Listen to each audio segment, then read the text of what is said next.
இன்னைக்கு நம்ம எல்லாருக்கும் பிடிச்ச மெரினா பீச்சில் கிடைக்கிறோம் தேங்காய் மாங்காய் போட்டு சூப்பரா மசாலா சுண்டல். அது வீட்லயே எப்படி ஈஸியா ஹெல்த்தியா செய்யலாம்னு பார்க்கலாம் வாங்க.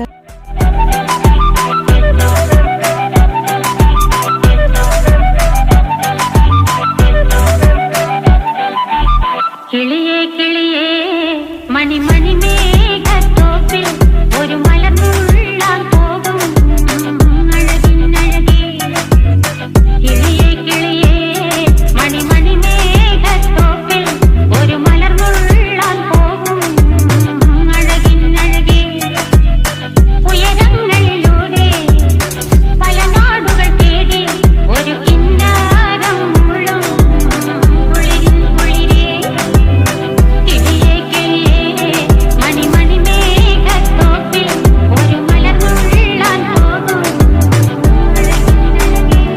இதை ட்ரை பண்ணி பார்த்துட்டு எப்படி இருக்குன்னு கமெண்ட்ல சொல்லுங்க.